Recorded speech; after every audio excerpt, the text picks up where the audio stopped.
background check. To report criminal activity, a tip, or complaint, press 1. For internet crimes, press 2. If you know your party's extension, press 9. To reach an operator, please wait or press 0.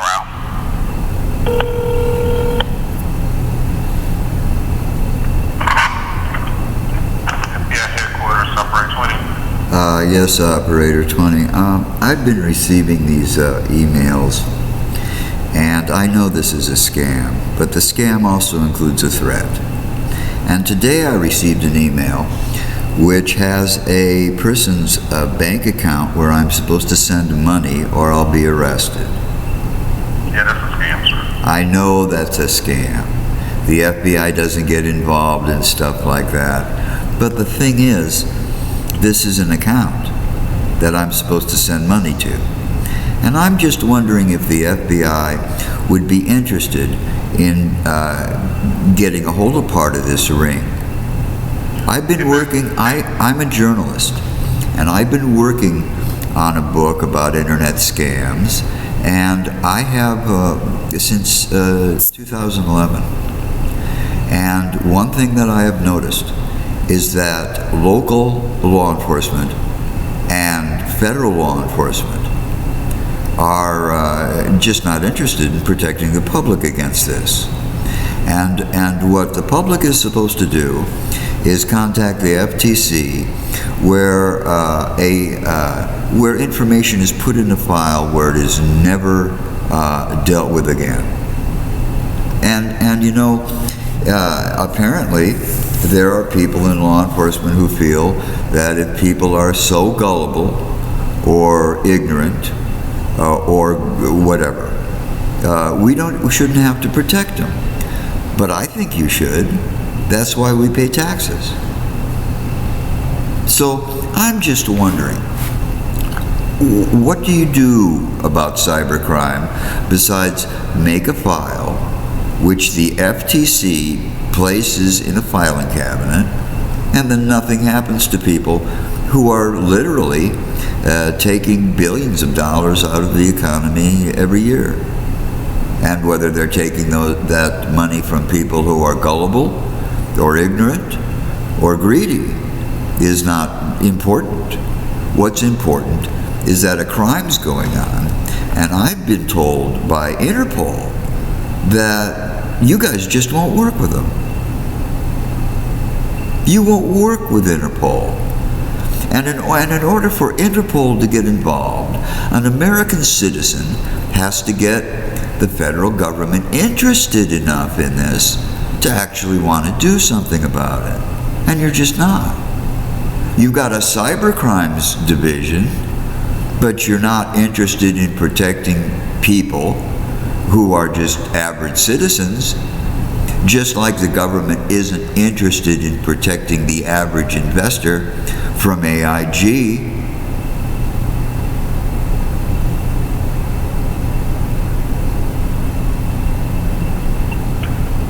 Hello, sir? Yes. Now I'm wondering, is there somebody who will actually take this guy's name, his bank account and routing number and SWIFT number, and go and freeze that account? Because that account is receiving money from people who are gullible or greedy or whatever. There's got to be money in it. It's got to lead to some other people who are taking money from American citizens.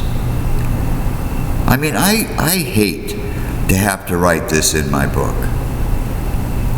You know, when I was a little kid, we watched The Untouchables, and we thought that the federales were actually interested in doing something about something. Now, since I started writing on the internet about the Justice Department knowing that a Social Security beneficiary had been obtained through human traffic by some drug-dealing sociopaths, and had been rented out starting at the age of 5 as a masturbatory wash rag. And I know this because I represented that woman. in an appeal with Social Security in 1996. And I have won every appeal that I've ever prosecuted for anyone or myself in front of a Social Security administrative law judge. And, Sir, I'm gonna have to, let me speak, please. It's been over 5 minutes, so what I'm gonna do is put you through to the press office, since you're a journalist, and they will be able to assist you with that. well, you know, I have tried to talk to the press office, and I think the person I really ought to talk to is an agent who is concerned with with a bank account number and a routing number and a SWIFT number and an identity. You know, I have identified in this country over half a dozen people. Sir, I need to know what state are you calling from so I can get you an agent, sir. I'm calling from Iowa. Iowa, hold on one moment, please. Do you have a pen with you, sir? Look, I didn't call Iowa. I'm a journalist, and I'm calling the place where all of this is organized. Now I happen to Sir, look. what I'm gonna do is give you my supervisor. Hold on, please. I'm not an agent, sir. Hold on one moment. Thank you. You're welcome.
Message after the tone.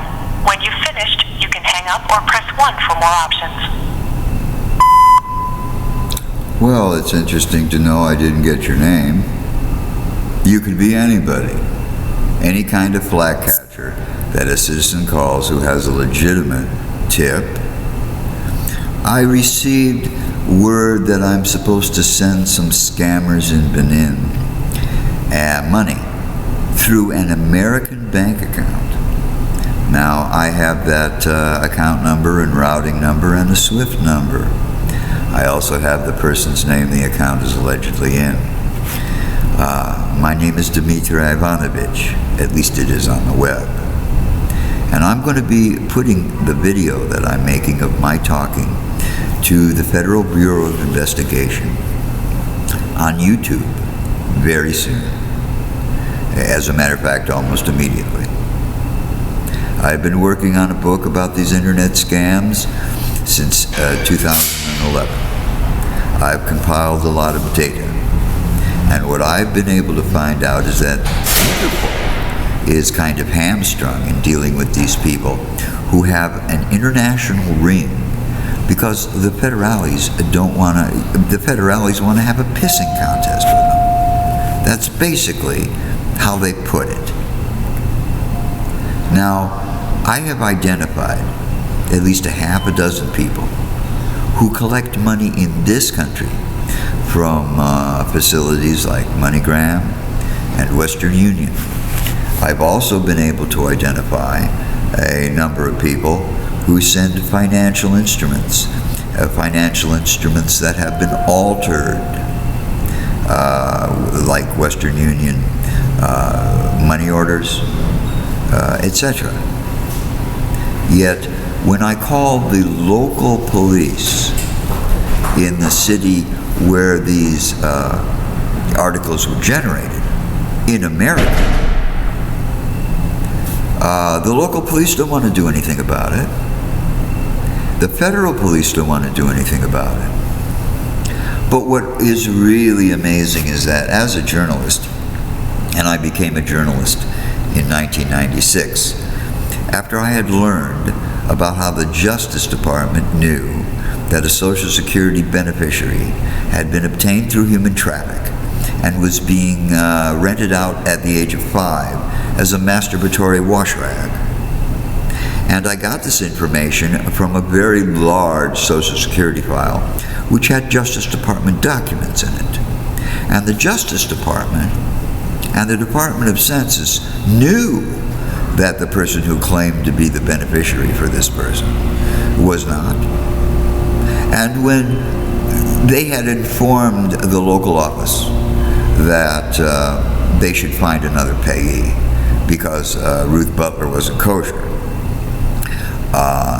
the Social Security Administration wrote Ruth a letter telling Ruth that if she would take a blood test to prove the possibility of maternity, you see, way back then, there was no DNA.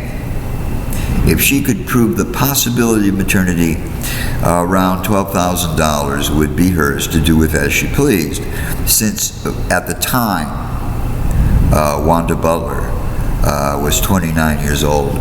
All of that money was turned over to Ruth Butler, and Ruth Butler never took the test. And the Justice Department knew that Ruth Butler was not this child's mother, as she claimed on a birth certificate, on a federal document. She couldn't produce a birth certificate. The Justice Department and the Department of Census claim in Wanda Butler's file that they did a thorough investigation and they couldn't find any record of a birth of a child named Wanda to a woman named Ruth Butler, and not only in the year when Ruth claimed that Wanda was born, but in the year previous, in the year afterwards. Now, making a false claim on a federal document is worth 5 years in the slammer. It's also worth a stiff fine. But as I found out from the Butler family, when they told me I should let Wanda sell their narcotics out of my house because they have a deal with 5-0 on both sides of the river, well, you know, that kind of involves the Justice Department too. And I have a knowledge that the Justice Department did know about the Butler's drug ring. And I'm trying to inform you about this cybercrime that's happening, and you guys don't want to take any information about it. Recording time allowed. If you are satisfied with your recording, press 1. To review it, press 2. To delete and re-record your message, press 3. Yeah. Message deleted. Record your new message at the tone. When you've finished, press 1. It's interesting to note that I didn't find out what your name was, Mr. Special Agent, if you are indeed a special agent. And if you want to find out what the message was that I deleted before I could record this shorter message, I suggest you tune into YouTube. It'll be listed under my name, Jeff Soberoff.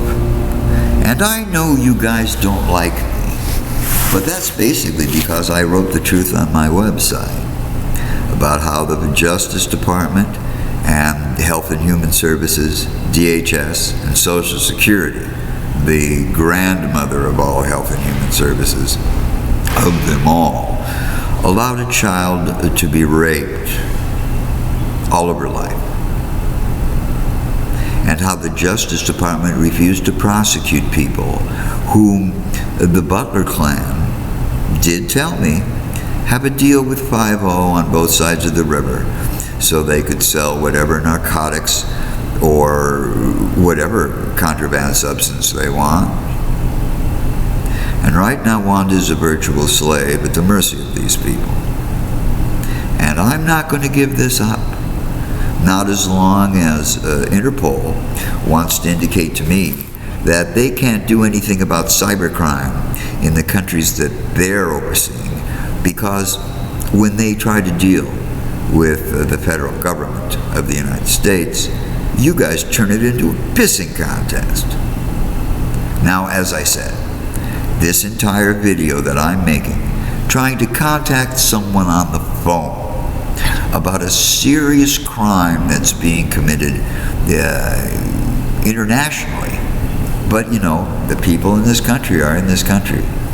I've got a name, a bank account I'm supposed to send money to, a bank account number, a routing number, and a SWIFT number. But you people aren't really interested in protecting the American public. You're just mostly interested in screwing with somebody who told the truth about you, and I did. I told the truth. And the truth that I told is all contained in Wanda Butler's Social Security file, including the letters from the Justice Department. So I know this happened. I've known Wanda for a long, long time. I know how she's being abused.